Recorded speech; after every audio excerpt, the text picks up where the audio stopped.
penyesalan setelah mati. Insya Allah yang hadir di masjid ini tidak ada yang menyesal setelah mati, karena hilanglah penasarannya bahwa sesungguhnya Ustadz Abdul Somad itu ada di dalamnya alam nyata, bukan hoax tapi hak. Maka ketika nanti kita mati, saat itu roh keluar dari mulut dan hidung, dihembuskan, lalu kemudian nampaklah dia, dan yang terakhir melihat roh itu adalah mata. Itulah mengapa orang yang mati meninggal dunia itu matanya terbuka melotot. Istri, anak, buah hati, belayan jiwa tidak lagi berani. Selama ini mereka sayang kepada kita, tapi ketika itu mata yang terbuka lebar tak lagi mampu tertutup, mereka pun akan datang ke masjid memanggil tuan imam, Ustadz, Kiai, tolong datang ke rumah karena bapak saya dari tadi malam matanya melotot terus sampai pagi ini. Mereka mulai sibuk mengurus mana surat mobil, STNK, BPKB, akte notaris, karena tak lama lagi harta warisan akan segera dibagi. Dan istri pun sudah bersiap-siap akan menikah dengan brownies. Kalau yang meninggal suami, kalau istri yang meninggal, dia pun akan mulailah menangis sebelah kanan, sebelah kiri, dia melirik mana yang akan dicari sebagai pengganti. Dan bahkan belum mati pun dia sudah ada calon pengganti. Kita lah yang akan menghadap Allah Subhanahu wa ta'ala dalam lubang tanah yang basah, tanah liat karena baru saja hujan, disedot dengan mesin pengisap air, tetap naik air karena sedang musim penghujan. Akhirnya apa kata jamaah berbisik, sudah kita ikat saja dengan batu besar. Akhirnya jenazah itu pun tenggelam, lalu kemudian ditimbun dengan tanah. Hari pertama, hari kedua anak menangis, hari ketiga mereka mulai tersenyum karena mendapat SMS lucu-lucu, kirim rek spasi lucu, kirim ke 9090, berlangganan 2000, bila tidak setuju unrek, sudah di unrek tetap dikirim juga. Hari keempat mereka mulai mengambil remote dan menonton.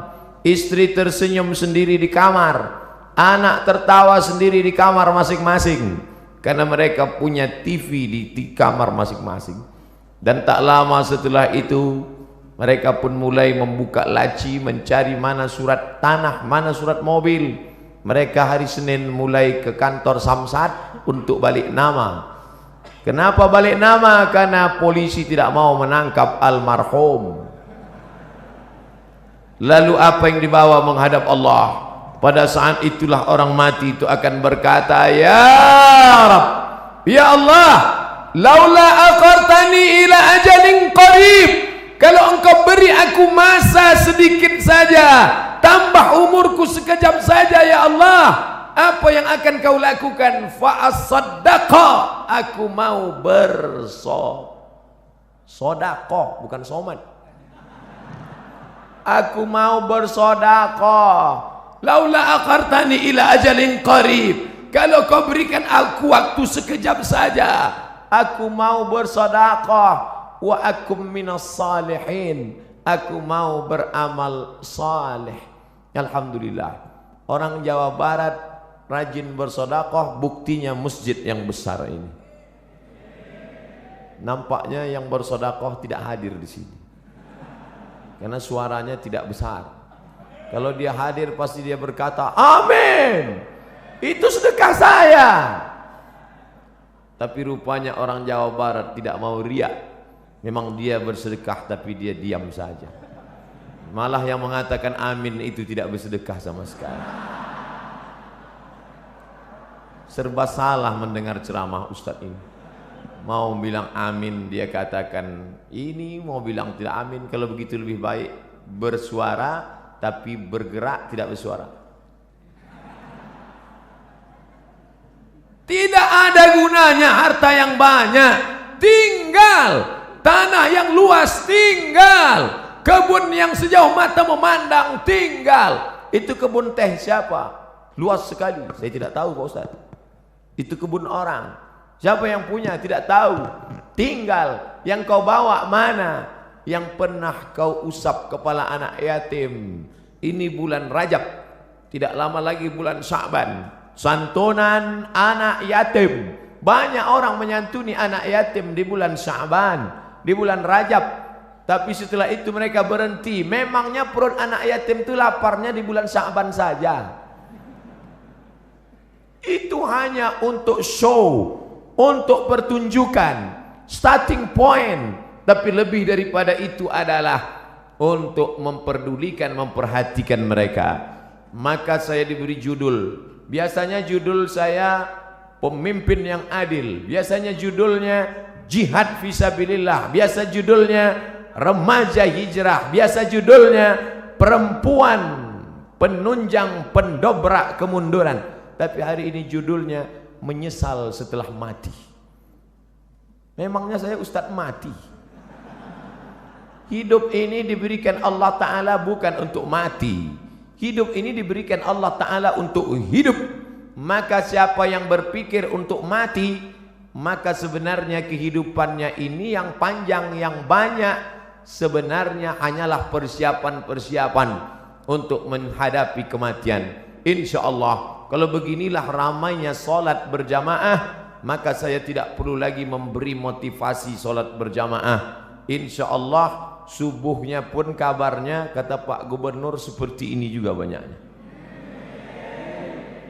Nampaknya amin itu harapan sebagai doa, mudah-mudahan sebanyak ini.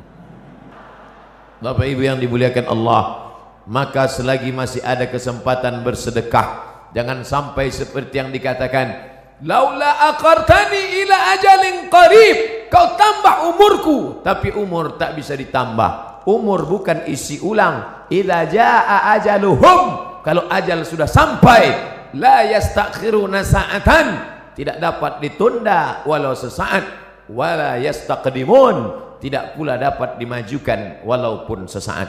Penyesalan orang sudah mati banyak, tapi saya batasi pada tausiah kali ini hanya 5 poin saja. 5 penyesalan orang sudah mati. Kenapa Ustadz sebut angka 5? Karena rukun Islam 5. Kenapa enggak pakai rukun iman? Iya juga ya. Tapi payah saya nyebutnya begini. Ada 5 supaya Bapak Ibu pulang mudah ngingat. Saya termasuk penceramah yang tidak pandai ceramah ngalor ngidul. Ada orang ngomong bisa semua dia bahas. Dari Donald Trump sampai Donald Bebek bisa dibahas. Saya tidak pandai. Yang pertama, orang mati menyesal karena tidak bersedekah. Yang kedua, lau kunna nasma'u, andai kami mau mendengar, au naqilu, kami mau berpikir, kami tidak akan menjadi penghuni neraka sa'ir. Ada neraka jahanam, ada neraka sakar. Ada satu khusus neraka namanya neraka sa'ir, dan itu ditempati hanya orang-orang spesialis, tidak mau mendengar pengajian. Dan masyarakat Bandung sudah selamat dari neraka sa'ir ini insyaallah. Yang ketiga, siapa itu orang yang menyesal? Mereka yang terbaring di rumah sakit, di ruang ICU, suara azan sayup-sayup masuk ke celah-celah jendela, hayya 'alas shalah, menetes air matanya.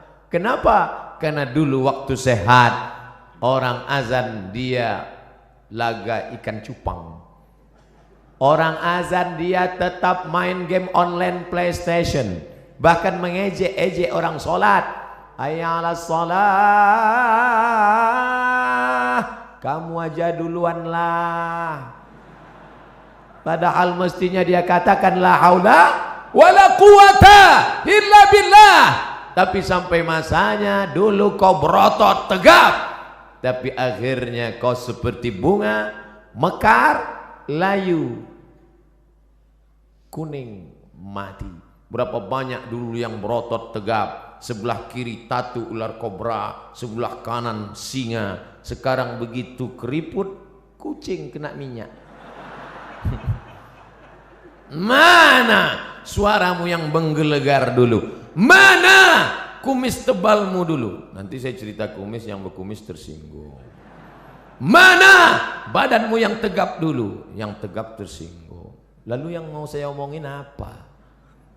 Tidak ada, keperkasaan hilang, tak bermakna. Tapi kalau pernah kau bawa kakimu ke masjid solat berjamaah, wa naktubu ma qaddamu wa asarahum, kami tulis langkah-langkah tapak kaki mereka. Setiap langkah, langkah pertama mengangkat derajat, langkah kedua menghapuskan dosa, langkah ketiga menghapus dosa, langkah keempat mengangkat derajat. Ini orang-orang yang di atas ini kenapa derajatnya naik? Karena mereka berjalan kaki datang ke masjid. Karena jalan kaki itulah terlambat, maka naik ke atas. Tapi ada orang-orang yang menyesal di akhirat. Kenapa? Bolak-balik teriakan Allahu Akbar, memanggil, tapi dia tidak mau datang. Allahu Akbar, Allahu Akbar. Yang disalahkannya malah imam. Kamu kenapa enggak ke masjid? Imamnya lagunya terlalu slow. Akhirnya datang imam metal. Allahu Akbar, Allahu Akbar. Tetap juga dia tidak datang. Kenapa? Karena memang hanya mencari-cari alasan. Beragama mencari kebenaran, bukan mencari pembenaran. Tapi cerita masalah solat berjamaah di Jawa Barat, mubazir. Cerita masalah solat berjamaah di Bandung, mubazir. Bandung lautan jamaah, ramai, melimpah ruah. Kalau mau lihat istiqomahnya, besok subuh foto gambar masjid masing-masing, like and share. Foto yang hari ini dari atas, dari depan, dari belakang. Besok subuh foto juga. Lalu besok buatkan gambar banding sebelum setelah. Ustadz ini mengkerdilkan kami. Tidak, ini negerinya para ulama. Banyak ulama-ulama, kiai-kiai, ulama besar datang dari sini. Maka insya Allah kita diberikan istiqomah solat berjamaah ini, insya Allah. Laki-laki yang solat berjamaah itulah laki-laki yang soleh. Sedangkan laki-laki solat di rumah, laki-laki solehah. 4. Siapa yang menyesal? Orang menyesal nanti mati ketika hidupnya la yadkhulul jannah, tidak masuk surga. Siapa itu? Qati'ur rahim, orang yang memutus tali silaturahim.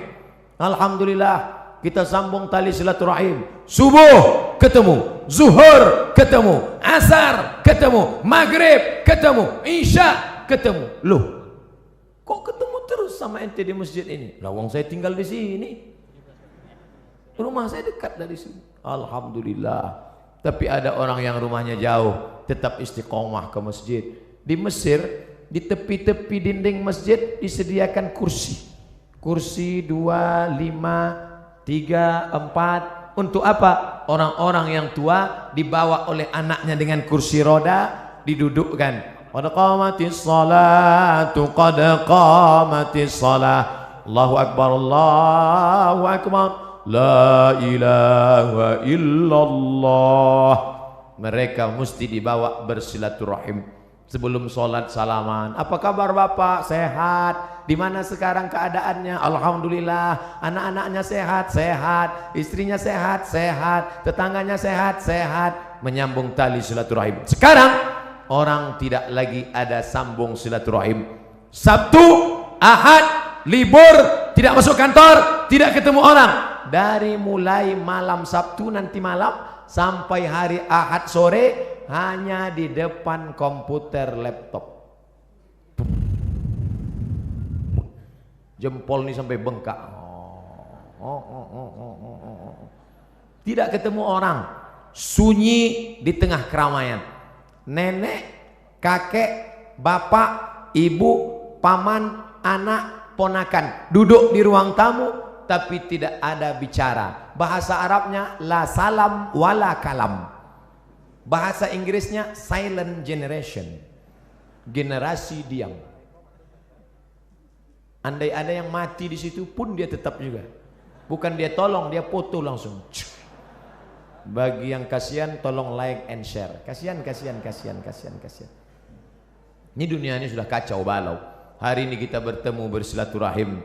Mudah-mudahan kita termasuk nanti di akhirat saling mencari karena ingin mengajak masuk ke dalam surga Allah. Ustadz Somad, tolong kenali wajah kami ini satu-satu Ustadz. Kalau Ustadz tidak melihat wajah saya nanti di akhirat, kalau Ustadz tidak melihat wajah saya di dunia, tolong cari saya Ustadz, kata jamaah. Lalu saya katakan, ente kok pede sekali masuk neraka? Jangan-jangan kau lebih dulu masuk surga daripada aku 100.000 tahun perjalanan, saudaraku. Sampai di surga ketika saya tanya, ya Allah, mana anak-anak muda Bandung? Kata malaikat, mereka di VVIP, very very important person. Bersama malaikat dan Nabi Muhammad sudah menunggu ente 100 tahun yang lalu ya Muhammad. Saya panjang hisapnya, perhitungan saya panjang lama. Kenapa? Karena banyak silap dan salah. Berapa banyak ibu-ibu yang marah. Kenapa? Karena sopnya terganggu dengan lewatnya pasukan brigade berbaju hitam tadi. Sahabat UAS, ujian akhir semester. Berapa banyak orang-orang yang teraniaya, yang sakit hatinya tersinggung. Makanya saya tidak mau mencari kalian di padang mahsyar. Lebih baik saya minta maaf di dunia. Apakah Bapak Ibu memaafkan silap salah saya? Insya Allah Pak Ustadz. Begitu cara minta maaf. Undang orang ramai-ramai, minta maaf. Karena kalau kita datang satu-satu ke rumah repot, ribet. Apalagi kalau sampai diobrolin kesalahannya. Pak, maafkan salah saya ya. Salahnya apa? Kemarin saya bawa istri Bapak. Apa? Bapak Ibu yang dimuliakan Allah Subhanahu wa taala, maka sambung tali silaturahim. Apalagi ini bulan Rajab, habis ini bulan Sya'ban, habis Sya'ban Ramadan, sambung tali silaturahim. Biasanya tradisi kita dimanapun di Indonesia, di Jawa, di Sumatera, di Kalimantan, di Sulawesi, di Papua, kaum muslimin muslimat mengumpulkan tangga, sahabat, kerabat, semuanya diberi makan. Habis makan minum, habis minum snack, habis itu cuci mulut, habis itu kata sambutan. Bapak Ibu saudara sekalian, anak-anak yatim menghadapi bulan suci Ramadan ini, maukah Bapak Ibu memaafkan saya? Tetangga yang sudah kenyang pun mau.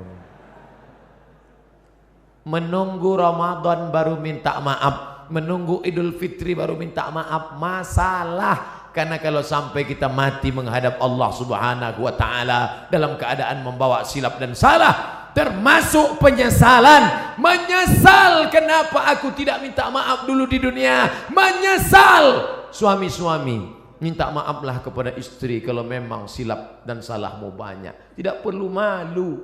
Mama, aku minta maaf padamu. Kenapa Pak? Aku sudah nikah siri. Banyak bapak yang ketawa, tapi ibu, nauzubillah.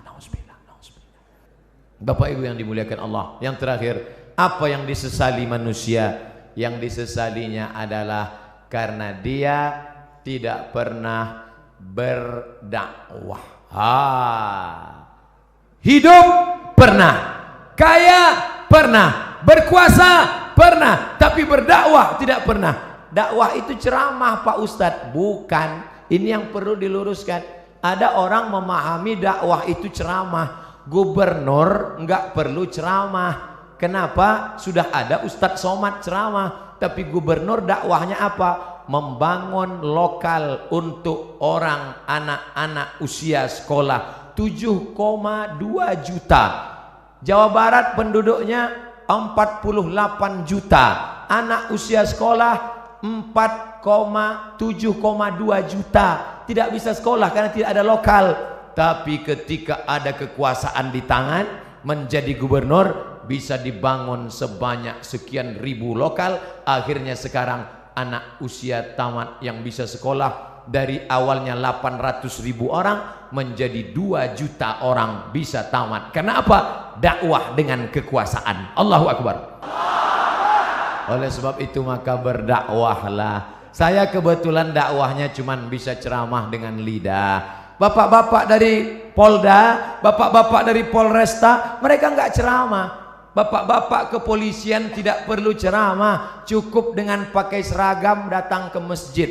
Anak-anak muda termotivasi. Bro, lihat tuh, Pak polisi aja ke masjid. Masa kita nggak ke masjid? Iya juga ya, kata mereka. Tentara-tentara cukup dengan seragamnya. Allahu Akbar. Orang takut. Siapa yang ngejek-ngejek orang sholat yang di internet itu? Siapa yang berani ngejek orang sholat di internet? Kalau sudah polisi tentara ke masjid sholat berjamaah. Dakwah dengan perbuatan. Lisanul hal, perbuatan afsah min lisanil maqal, lebih menyentuh, lebih sampai ke hati daripada ucapan. Saya lemah, hamba Allah yang dhaif. Hanya ceramah dengan khutbah, dengan seminar, dengan simposium, dengan lokakarya. Tapi ada orang yang bisa berceramah dengan kekuasaan. Kita yang tidak punya kekuasaan bagaimana? Pilih orang yang punya bakat politik untuk memperjuangkan nilai-nilai Islam di tengah masyarakat. Bapak Ibu yang dimuliakan Allah SWT, itulah 5 poin yang dapat saya sampaikan. Kalau ada nanti di tempat lain Ustadz bisa menyampaikan 7 poin, berarti Ustadz itu ilmunya lebih banyak daripada saya. Kalau ada Ustadz yang menyampaikan 3 poin, berarti waktunya lebih pendek daripada saya. Jangan pernah suudzon pada orang, jaga yang 5 ini. Kalau tidak ingat, ikuti rekamannya, tulis saja di YouTube nanti Somad Masjid Raya Bandung, enter, insya Allah ketemu. Kalau tidak ketemu berarti belum diupload.